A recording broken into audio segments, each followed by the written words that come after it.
Momoli le ngang whaftai le atua. Wa taita ina mailo o tō soifua ma so mātou wola. Leo wa tātou au lia manuia mai ai le amatalia ni tausanga. Ia vi ia lo nā lofa malonganga lei. Awala le se noa na tausinga ia i tātou. Tātou te le whapendei fo ila nei aso. Ia vi ia le atua. Taita i mailu tātou ai lotu. Nei aso ilo nā lofa malonganga lei. Ia whaftai fo il taitai. Usai fo i malea manoa. Ave ia o le nei taimi. Ia e batoi fo i ngona mani manatu. Ia taita ina ai fo i le tātou sāwalinga. I le amatalio nei fo i tausanga. Ua maua se manatu lo nei tangata. Ia tuswai tau. Mua mua le konito. Mtau pu sumatolu. Ia au mtau mua e o le sifutolu. Ia mana ia lava lo fai tau atoa ia le mtau pule. Ia ona e malam fo ilia le winga e pio no tanu watuai le yaso. Ai wo au maia le matua o le fai upo sifutolu. Ia e fai ma au tu fo i se langona le yaso. A o le nei e tu mau le fatu tua ma le fa moe ma le alofa. O nā mea e tolu. A o le sili o nā mea o le alofa lea. E leo fai mai fai upu e fai mautu o le faa o le nei a fiafi ia filifili le alofa ai le o le faa tuatua pe filifili fo i le alofa ai le o le faa moe e le ai e leo fai mai fo i e filifili na o le alofa a wa e sili ai la fo i le faa tuatua ma le faa moe e le ai fo i na e leo fai mai fo i a e alofa o sili ile sila fanga le atua na ilo le tangata e fatu atua ma faa moe le atua e le ai fo. Fai mai e tu mau le fatu atua e tu mau le faa moe e tu mau fo ile alofa ai o name e tolu fai mai le apostolo o le sili o name o le alofa lea. Ai sea e sili ai le alofa. Ai tau o fo ile fatu atua ile atua e fia mai ai le atua. E perum ta aupu sua matasi foi bombuai o le tolu.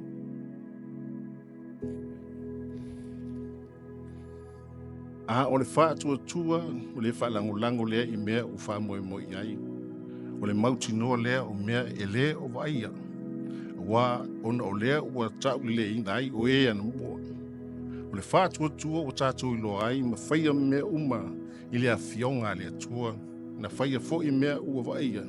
I mea uali ali mai.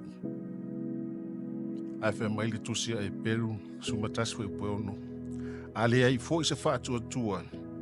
E le mawhai ona fia mai o ia. O wai te tau, i le aluatu i le atua. Ona tali tonu o loo soi fua o ia. O ia fo i na te tau ia mai o e matuasa ili a te ia.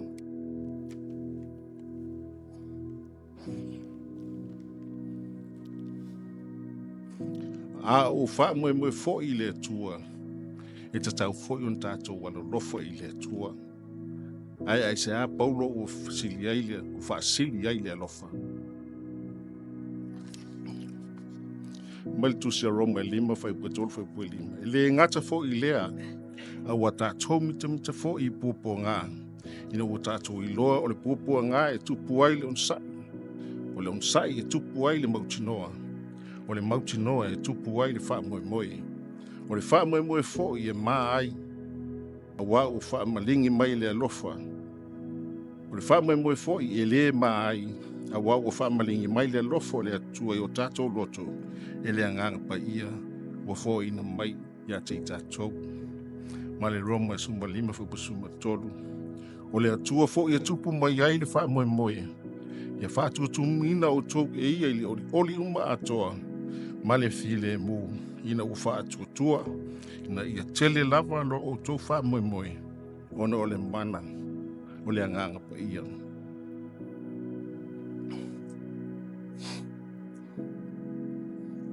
Atonu o le wha moe le atua e te tau fui on tātou wala lofa i le atua. O le silia paulo ai sea o wha sili ai le alofa. O mataupu lo tau mwhai ei pau le whaamalamana matu I le kalesia I konito. I mataupu e winga le whaungaina o mea alofa whaaleanganga. O se tasi o mataupu sa se ai le kalesia matusi ai to ina o le kalesia ia pau le whaamanino mai. Na manino I le kalesia se whasoaswani. Na mana o mia le kalesia se whasoaswani. Mafu ai le tusi atu o paulo. Ile amatanga o le tusi konito mo le konito mta mo sumbatasi o sultolo.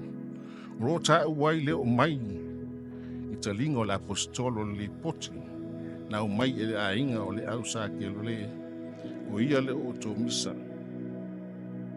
O iate o to le misa. O tai to tasi mfa pianisi.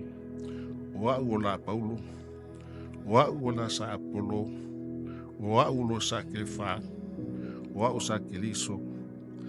Po o fele ea ke liso. Pien fasa tauruina ea paulo. E sui yai o to. Pien baptiso ina ea o to le ingo paulo. Ai o mai le mataupu mo mua le konito. Taupu e tolu e o fitu. Elena o le misa o lo tupu. Ai lo ia e foe ma le mataua. Ma le whewaiwai inga I le kalesia. Tu wane I se ngana whaino fie. O whai long tangata le kalesia. O whai long whai la unga. O fili le tangata muli mai. Iai ma lango ai. O whai tu au tangata. Ma ua vea ai mea o tupu. E vai e ai le kalesia. Ai fe mai le mafua anga o le apostol mo mua o lo susu lava le sua susu ronda winga o lo pepe pea le o langa fa le kanga ko tangata. Ele I matu tua lava. Ele I aina lava ni mea ai ano. O le pepe a walo ngata mai I mea fa ingo fie ma le o langa a mata o le olo fatu o tua o le tangata. O lona lua mafuanga. Ia lai o na misa. Matua whewaiwai inga I le kalesia lea.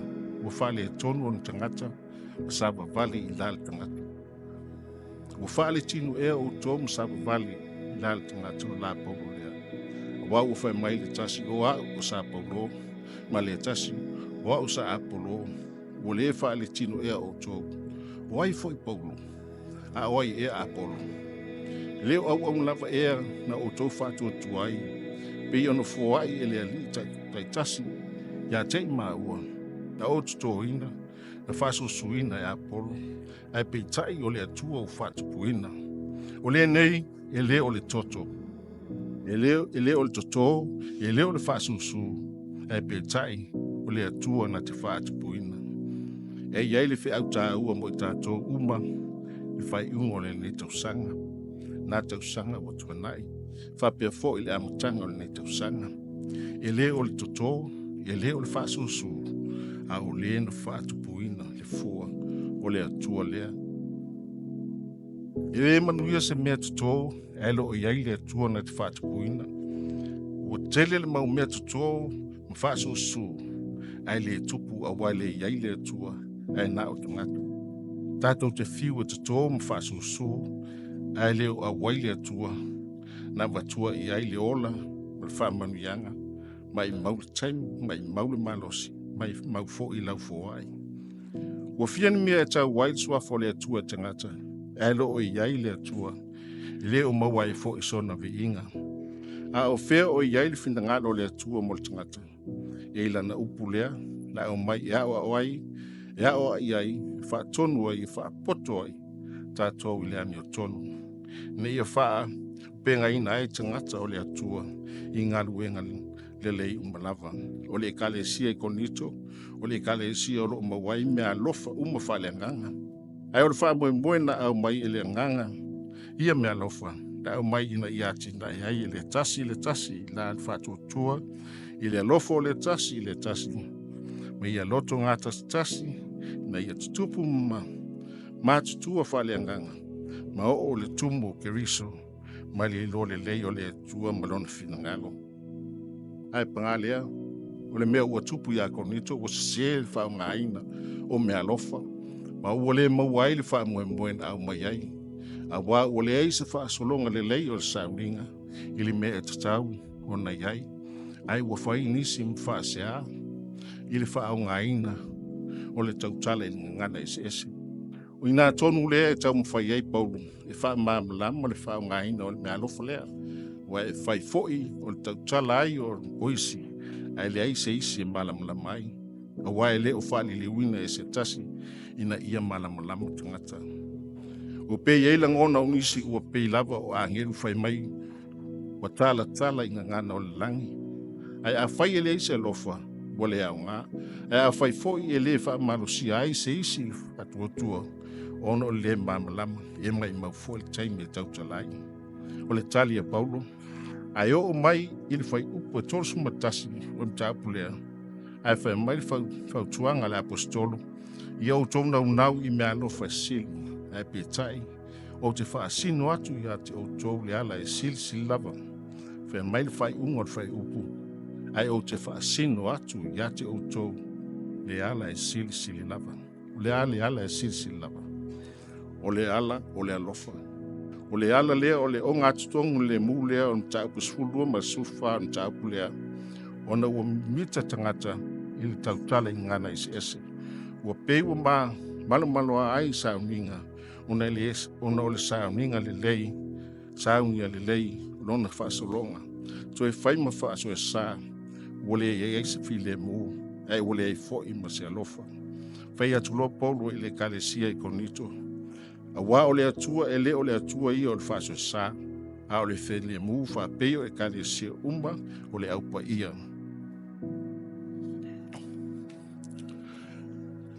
O le mata upu le alofa. A whaito te tautala i ngangana tangata a tua maangeru a le aiso walofa. Wa vea au ma au mea. Ma apa me mea ta alili. Po le sume palo tangtangi. A o le ase au ngā o le nei tautua. Ma le nā poto mo le nā sila fia i ngangana ai le aiso walofa wa vea oe maapa mea tālili su me palo tangitangi e tālili vale ai le aise leo malie o sau wai ai na o whaati ngā talinga i whaalongo o wai le fesuisu ia i maiso na leo i le aise na nea o iai i le aise sina namu le alofa e ilo ai wha maoni a wā o le alofa e fusia ai mea uma o le alofa mai le tuspa ia i upo a Ioane. Aua tō te alofa tau le upo ma le ngutu a o le hamio ma le whamaoni. A whai mai le upo a le pese. O le alofa e upe upea i le ea. Ia o le tele na o alofa o lo iai nei. E tau ta ua tanga ta isi mea tātou te whaia. Ai o le alofa la e tau le upo ma le ngutu. Ai le aise whamaoni. Ai o le alofa le na e upe upea i le ea, a wai le o iai le tua. Pe e te perofeta ma e whai mai, e te ilo uma mea lilo, tangata, se ua ngā sea lava, ta umai mea lilo a nei a inga, ai ali ai so walofa, mua le au ngā. O le alofa e ilo ai oe, biona sa noe Jesu, e loa o tau e le larulangi, o so moni o tau, pea o tau fel fan. O loo whaatu tusa ai le lofa i tangata e whewai ma le au mativa a whai foi o te tufu atu wa mea uma i e whangaina ai e mativa. Na whai e le aiso o lofa e le lava so wa o ngā ia tia. I le waenga mulimuli o whai upu e tolu. O loo whaatu sai na ai le lofa i tangata e tu ina atu lona tino e susumina. Ai ale ai se alofa ele ai fo iso na nga. A o mai le foi upe fa ma le fitu. Lo fa mtala ai lo e Paulo. Le winga o le alofa. Ai lo foi upe valu. Lona amtanga fai mai. Ele uma le alofa. E uma perutanga. E uma ngangana. A wai ma vai ia. E uma fo le poto. A wai fa le au ngaina lea.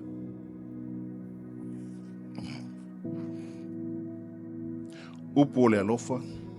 E onu sai le alofa, e anga le lei le alofa, e le loto le anga le alofa, e le mita vale, e le wha mawaluma, e le a mio matanga, e le sa ilia e ia iana lava mea, e le wha ita ngō fie, nā te le tau fia ni le anga, e le fia i le anga sala, ai oli le upumoni, e ufi mea uma i le alofa, e tali tonu i mea uma, Whaamoe I mea uma, e ono sai I mea uma e tinga ai, e le uma le alofo.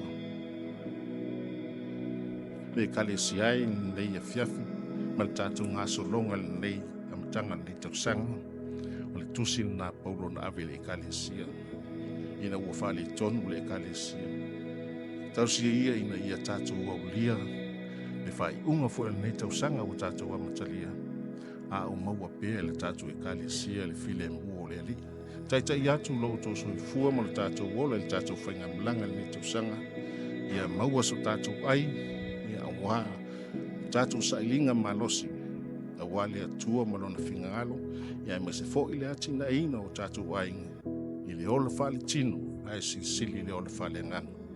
Ia alofangia le atua o le tātou tumawhale nganga ma le whaletua, ia maua no la malosi. Ia tai atu lo la soifua le nei tausanga o tātou amatalia. Ilo na alofa malonganga lei, whamanuia le tina lo whaimlangatu I whiau, ma tuatuangia whale ainga, ia maua no na malosi, ia pui fo I le atua ala o le au ia aua ni fiki se maa I le ala, ia pea fea le atua o le ala I whainga mlanga.